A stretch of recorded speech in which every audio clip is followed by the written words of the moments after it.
Assalamualaikum warahmatullahi wabarakatuh. Salam sejahtera untuk kita semua. Perkenalkan, nama saya Yemima Mawar Naftali. Saat ini saya berdomisili di Sukoharjo, Jawa Tengah. Saya adalah anak pertama dari 3 bersaudara. Sejak kecil, saya dan adik saya dibesarkan oleh ibu saya yang seorang single mother. Beliau adalah seorang wira swasta. Saya merupakan lulusan S1 Program Studi Pendidikan Bahasa Inggris, Fakultas Keguruan dan Ilmu Pendidikan, Universitas Veteran Bangun Nusantara Sukoharjo. Saya lulus pada tahun 2023 bulan Agustus dengan IPK 3,53 dari 4 dengan predikat cum laude.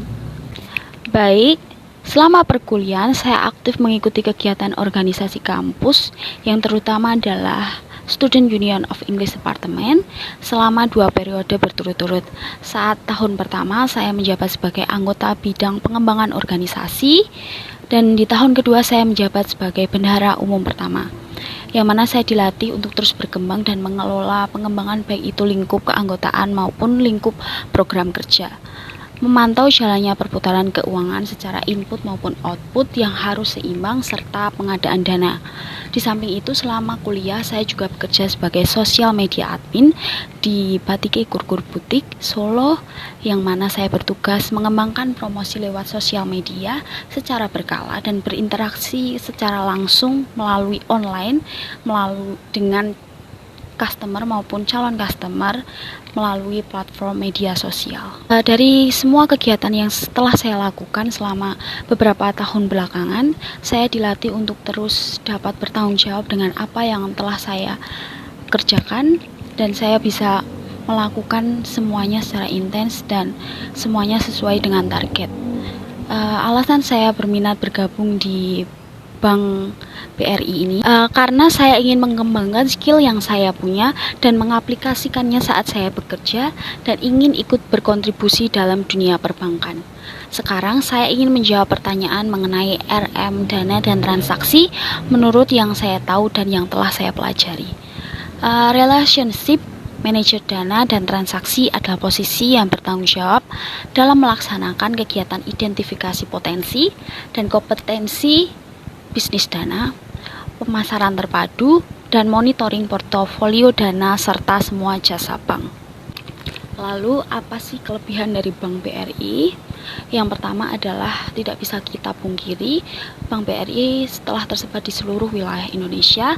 Seperti yang telah kita tahu bahwa BRI memiliki kantor cabang dan mesin ATM yang tersebar di seluruh Indonesia, tidak terbatas di kota maupun di desa. Selain memiliki lebih dari 1.000 kantor cabang, BRI juga menyediakan layanan lain untuk membantu para nasabah mengelola keuangannya. Yang kedua adalah pilihan produk perbankan yang cukup sangat beragam, dari mulai jenis nasabah yang individu atau pribadi, perusahaan dan UMKM. Selain tabungan, produk keuangan lain BRI yaitu kredit dan pinjaman. Yang ketiga adalah tersedia layanan digital yang bisa diakses di mana saja dan kapanpun saja. Tidak bisa dipungkiri juga, selain kelebihan pasti juga ada kekurangannya. Bank BRI masih kontribusi dana murahnya masih sangat rendah. Meskipun memiliki ukuran besar, Bank BRI masih memiliki rasio jasa yang lebih rendah dibanding dengan beberapa pesaingnya.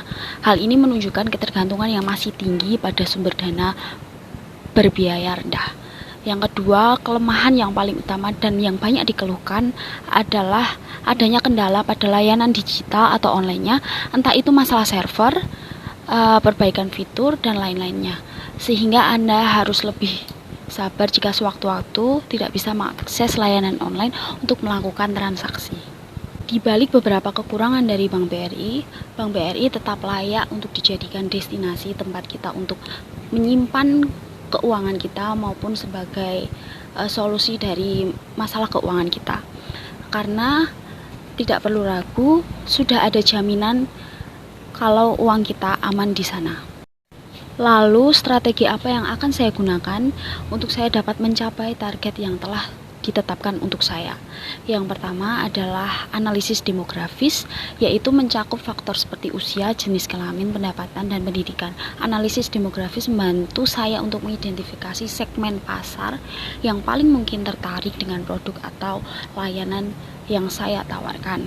Yang kedua adalah analisis psikografis, yaitu melibatkan pemikiran, perasaan, dan perilaku target pasar sehingga mencakup seperti gaya hidup, nilai, kepentingan, preferensi, dan memahami psikografi target pasar akan membantu saya untuk mempersonalisasi strategi pemasaran yang lebih efektif.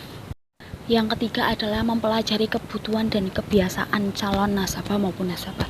Untuk mengetahui apa yang diinginkan oleh nasabah, saya harus memahami kebutuhan, preferensi, dan kebiasaan mereka. Survei, wawancara, dan analisis data perilaku pelanggan adalah metode yang efektif untuk mengumpulkan informasi sehingga saya dapat memberikan produk yang cocok untuk calon nasabah. Lalu jika diberi pilihan untuk mencapai target mengelola kurang dari 10 nasabah dengan portofolio besar atau memilih lebih dari 10 nasabah dengan berbagai macam portofolio bisnis, saya akan memilih pilihan yang kedua dengan pendekatan yang lebih personal dan dengan tujuan lebih mengetahui apa yang dibutuhkan oleh nasabah dan kepuasan pelanggan sehingga semuanya akan terfokus dengan lebih tepat sasaran. Sekian video yang saya sampaikan, semoga saya bisa berkesempatan bergabung di Bank BRI sebagai Relationship Manager Data dan Transaksi dan juga memberikan kontribusi saya sepenuhnya kepada Bank BRI. Sekian dari saya. Wassalamualaikum warahmatullahi wabarakatuh. Salam sejahtera bagi kita semua.